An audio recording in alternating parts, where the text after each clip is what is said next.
Morning, boys and girls, ladies and gentlemen, and everybody out there. I don't know why I'm doing this video again. Perhaps it's for my one new subscriber in the last 3 years, but I figured I would. So here we go.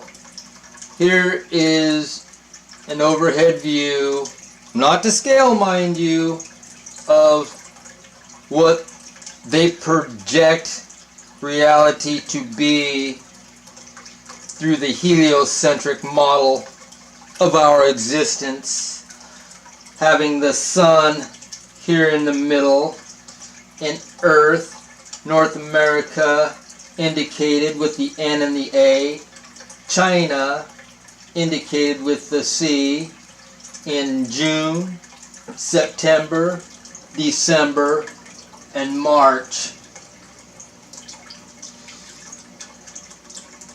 So we're all instructed to believe that every 24 hours the Earth rotates once on its axis, and even as early as here, let me drop back. John Harrison. Let me introduce you to John Harrison. He is the very master clock maker. To this day, nobody has made a timepiece more accurate than this man here, with mechanical means, mind you. And so he made these timepieces, and the heliocentric model was being promoted around the world, but John Harrison died in 1776.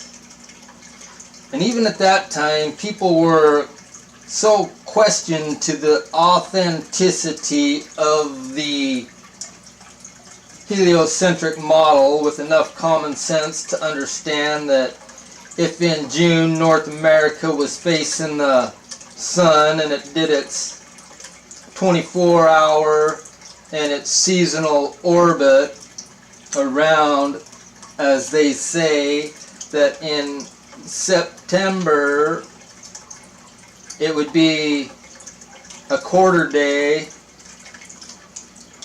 and in December North America would now be in the dark and China would be in the light, exactly opposite of what it was in June. And it wouldn't be until June again that things would be straightened back out. So they invented what they call the sidereal day, what I call A-Sidereal day. And is what they did is they took 4 minutes off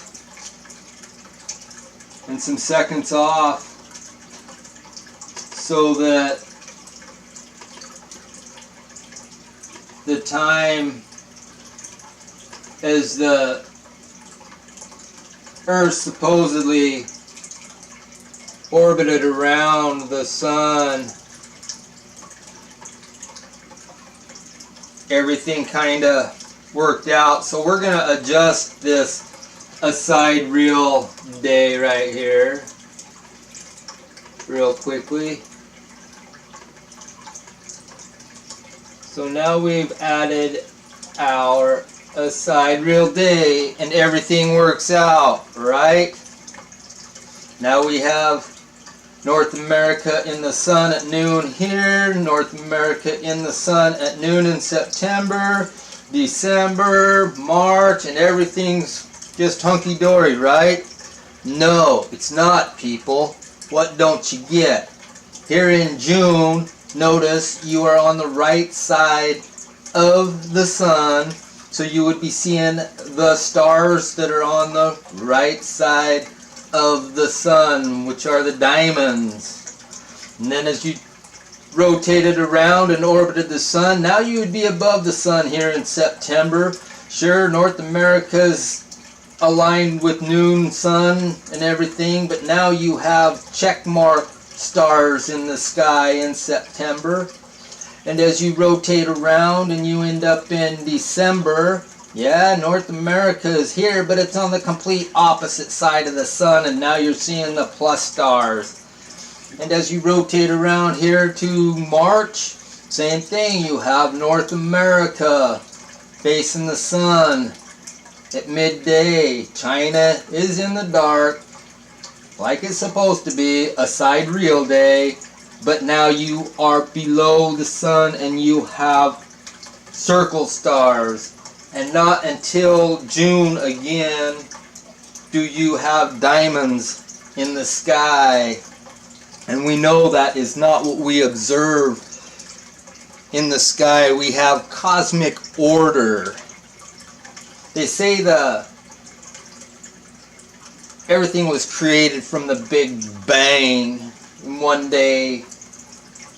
Absolutely, and one day before time existed, absolutely nothing decided to explode and create everything, including time. But anybody, which most every one of you have, observed explosions. And have you ever observed an explosion to create perfect order such as we have in our heavens every night? Absolutely not. Explosions create complete and total chaos.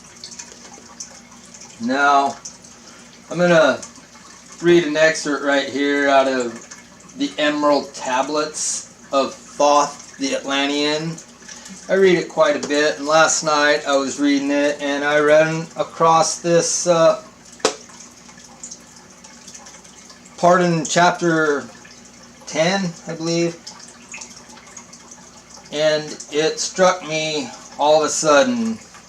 Now let me give you a brief introduction to the Emerald Tablets of Thoth. This here is from the translator.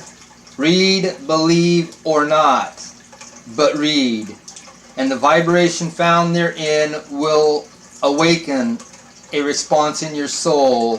Dorial, he's the one that translated this.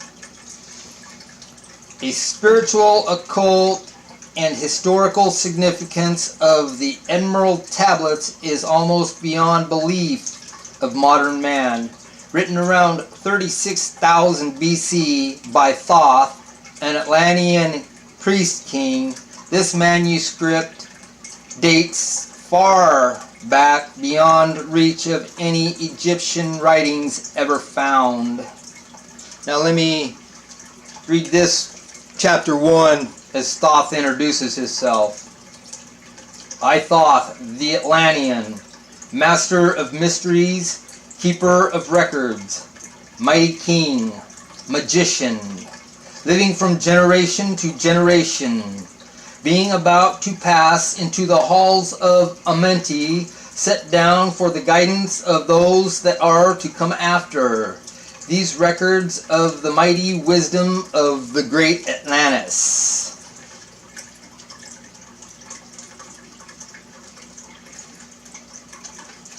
Now, also with these tablets, folks, they are this emerald substance is not really emerald. It is harder than emerald, harder than diamond. Diamonds will not scratch them, and acid will not etch them. So they have remained throughout time, and yes, they have been displayed. So, and this here is the excerpt that really caught my attention last night while I was reading. This is Thoth. When man again shall conquer the ocean and fly in the air on wings like birds, when he has learned to harness the lightning, then shall the time of warfare begin. Great shall the battle be twixt the forces, great the warfare of darkness and light. Nation shall rise against nation, using the dark forces to shatter the earth. Weapons of force shall wipe out the earthmen until half of the races of men shall be gone. Then shall come forth the sons of the morning, and give their edict to the children of men, saying, O men, cease from thy striving against thy brother. Only thus can you come to the light. Cease from thy unbelief, O my brother, and follow the path, and know ye are right. Pretty interesting, huh? I suggest everybody read the Emerald Tablets of Thoth the Atlantean. This translation is by Doreal, and it's the one I prefer. It's very enlightening. Very enlightening. With that, folks, I'm done with this video, so you all have a wonderful day, and peace follow you, and blessings honor you. Share your knowledge and wisdom, folks, because once you leave this mortal realm, excuse me, if you take it with you, it may be some of that knowledge that becomes hidden. As there are no mysteries, everything is knowledge, and everything to be known has already been known. It's all knowledge, whether it's discovered, hidden, withheld, or forgotten. Everything is knowledge. Thanks for tuning in, and welcome to my channel, my new one subscriber over the last 3 years. That's how subdued I am from this entity called YouTube. Alright, friends, be well. Brian Miner, in REM. Saying see you later.